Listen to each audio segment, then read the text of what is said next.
I have somehow gone my entire life without reading The Hobbit or watching The Lord of the Rings. I think the last fantasy book I read was Harry Potter and the Deathly Hallows, and that was like 15 years ago. Now, I have nothing against the genre. It's just not a genre that I typically gravitate towards. Like, we all have our favorite books, the favorite types of books that we enjoy.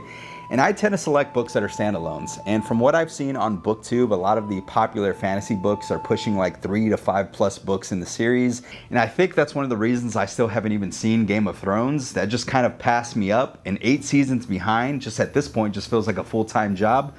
But this year, I decided to finally fix that. I am tired of being in that 0.001% of the population who missed out on these cultural phenomenons. So here we are. My wife bought me this really nice copy of The Lord of the Rings for Christmas. Thank you to her. And I also checked out The Hobbit from the library, and I went on an adventure. What's up, everyone? Thank you for being here. I'm JB. I like to read books and watch shows. 20 years after everyone else. If that's your thing too, please consider liking and subscribing. Today I'll be talking about my newfound love for my boy, Bilbo Baggins. Let's get into it.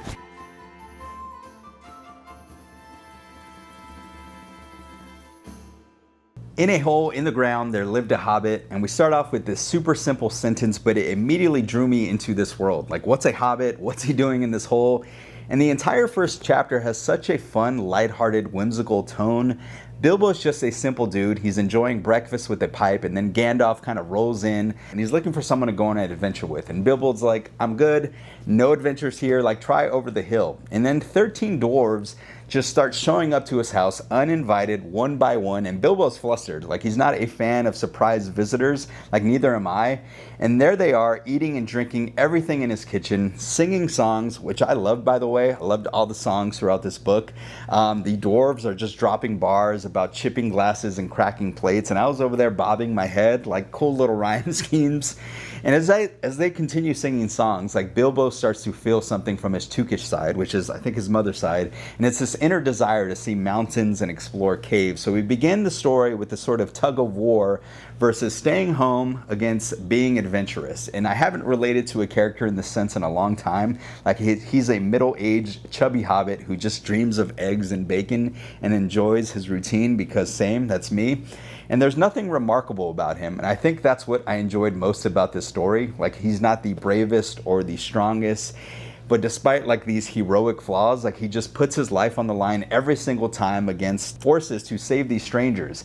And he consistently makes the right choice every single time. He's a very empathetic dude. And there's this really beautiful line towards the end of the book where Thorin, this other character, says, if more of us valued food and cheer and song above hoarded gold, we would be a much more merrier world. And I think that's just a great way of thinking about life and what we value. So in the end, I don't really think Bilbo was completely transformed on this quest. I think he just became more of himself. He comes home at the end and he's still Bilbo, but now I think he just has a story worth telling. And I thought it was absolutely hilarious that at the end everyone just started stealing or taking his belongings. They thought he was dead. And so I love this character.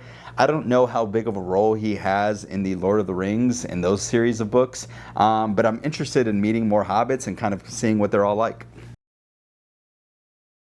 Now, as far as the adventure goes, I enjoyed how it was a series of mini adventures. At the beginning, we got trolls trying to eat the entire group, goblins in the mountain, there's riddles, a game with Golem, which now I understand the reference of where my precious comes from.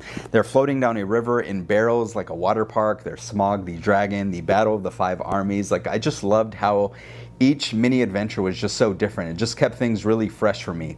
Each chapter was only about 15 to 30 pages. I did the immersive audio reading by listening to the audiobook on Audible. I was a little concerned or intimidated by the language going in, but it's totally accessible, very easy to read. And I think the audio, to me, definitely brought out the playful kind of adventurous side of the book, hearing all the voices. But there was also times where the book and the tone shifted to more dark and dangerous, and it, especially towards the end, started covering topics like greed, war, and death. And so I really like that balance. I read somewhere that he wrote this story as a bedtime story to his kids. Now, I was definitely not capable of reading anything like this as a kid, but I think kids in the 1930s are just built different. But I'm in my mid-30s and I still took a lot away from the story. Like, I'm glad I started this book as my introduction to Tolkien and getting back into fantasy and his writing style. I heard Lord of the Rings is much more dark and the tone is a little more serious, but I'm up for the challenge because I think I finally understand why people love this world. Now, after this, I'm going to go watch the Hobbit movies and then probably watch the Lord of the Rings films and then go back and read the books. Let me know if you think about that order, if that makes more sense for someone who's trying to ease into this fantasy world. And so, yeah, that's all I have for now. Thank you all for being here. Thank you for watching, and I will see you on the next one.